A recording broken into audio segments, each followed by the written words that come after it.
Imagine a kingdom so vast, its borders stretched from the lush valleys of India to the sands of Egypt, 127 provinces under one man's absolute control.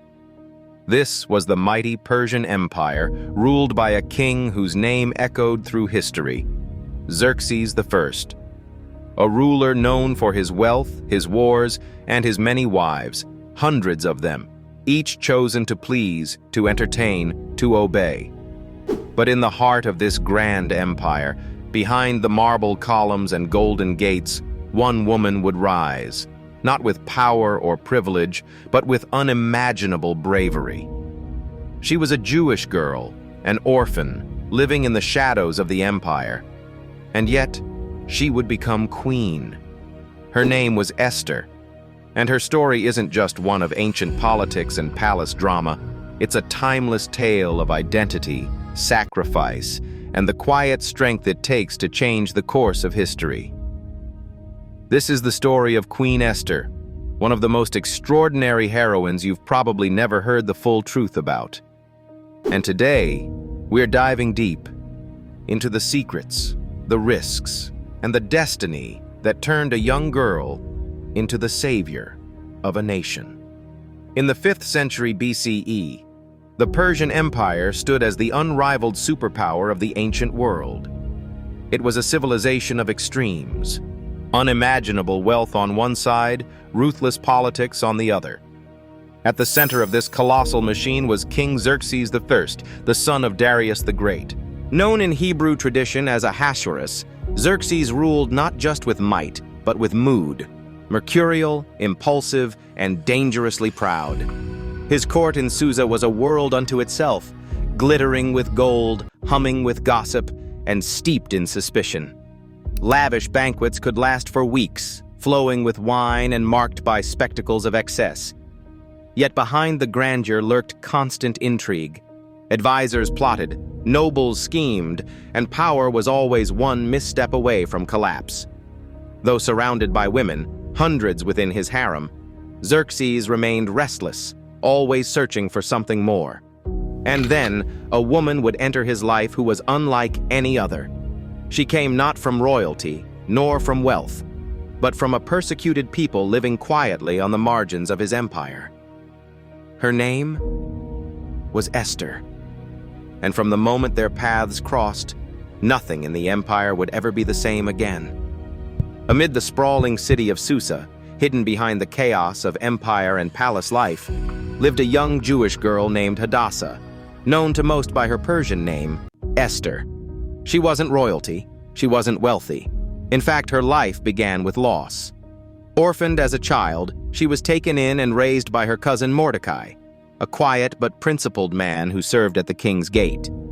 It was Mordecai who instilled in her the values that would later define her legacy: faith in the unseen and courage in the face of fear. Like many Jews in exile, Esther lived a life of quiet survival, blending in, staying low, hoping to avoid the eyes of those in power. But fate had something else in store.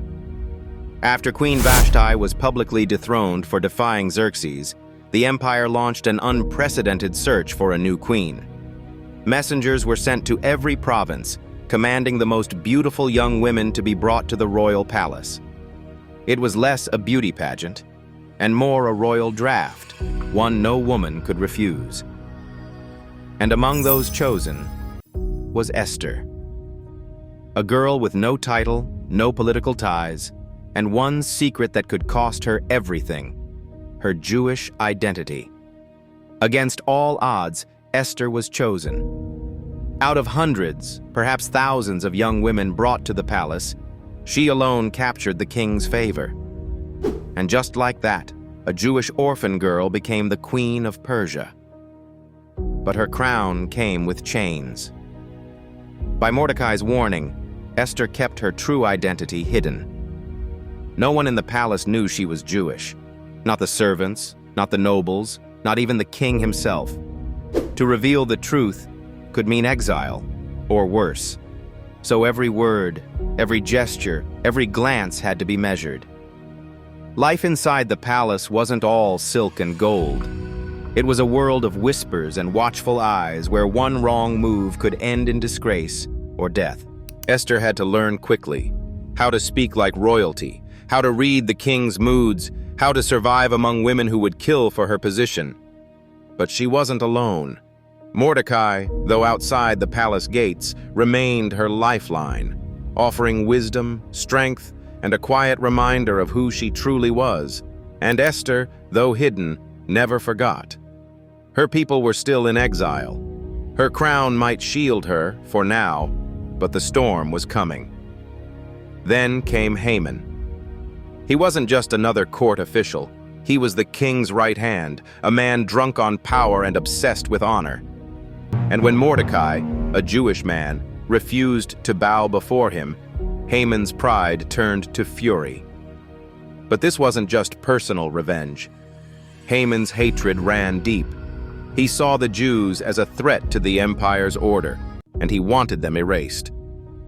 With a silver tongue and calculated charm, Haman manipulated King Xerxes into signing a deadly decree. On a chosen day, every Jew in the empire, men, women, children, was to be slaughtered. Genocide, legalized with the king's own seal. Word of the decree spread like wildfire. Grief and panic swept through the Jewish communities. But inside the palace, Esther was trapped in silence. She hadn't been summoned by the king in over a month. Approaching him without invitation could mean death. Yet doing nothing would seal her people's fate.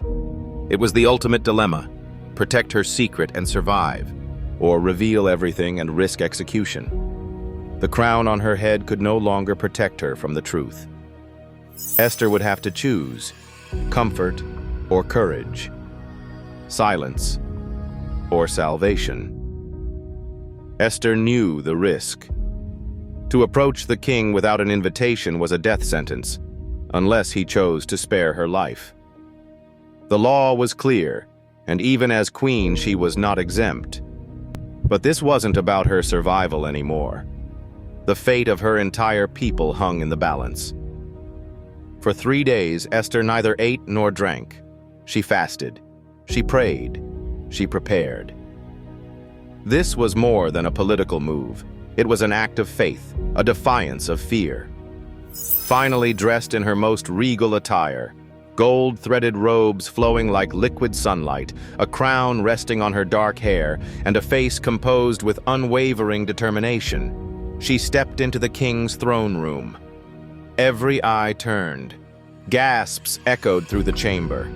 Would he have her executed on the spot? For a brief, excruciating moment, silence reigned. The king's expression was unreadable. Then, slowly, he lifted his golden scepter, the only sign that she had been granted mercy. Her life was spared. But Esther wasn't finished. She didn't beg. She didn't panic. Instead, she did something unexpected. She invited the king and Haman, the very man plotting against her people, to an intimate banquet. A move that seemed harmless, but was a masterstroke of strategy. What was Esther planning? Why invite her greatest enemy to a feast? This was more than a dinner. It was the first step in a game of survival and vengeance. The banquet hall shimmered with golden candlelight, the air thick with the scent of rare spices and aged wine. King Xerxes sat at the head of the grand table, his goblet overflowing, while Haman basked in his perceived favor, completely unaware that his fate had already been sealed. Then Esther spoke. Her voice was steady, but every word carried the weight of history. She revealed the truth, her Jewish identity, the genocide Haman had orchestrated, and the treachery that had unfolded right under the king's nose. Silence fell over the room. Xerxes froze. His expression darkened as he realized the depth of Haman's deception. The man he had trusted had plotted to exterminate his own queen's people. The betrayal stung like a blade. Haman's face drained of color. He knew. The ground beneath him had vanished, and there was nowhere to run.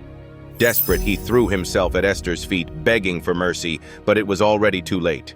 Xerxes, already seething, mistook Haman's plea for an assault on the queen. That was the final straw.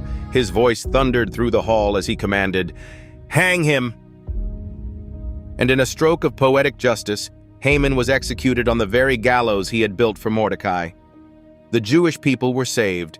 The empire's decree was overturned, and Esther, the once silent orphan, had become an immortal legend, a queen whose courage rewrote destiny.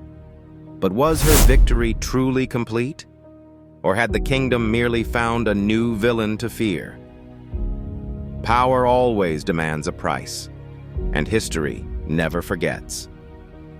Esther's story is more than just a tale of survival. It's a testament to the power of courage, faith, and the will of a single person to alter the course of history.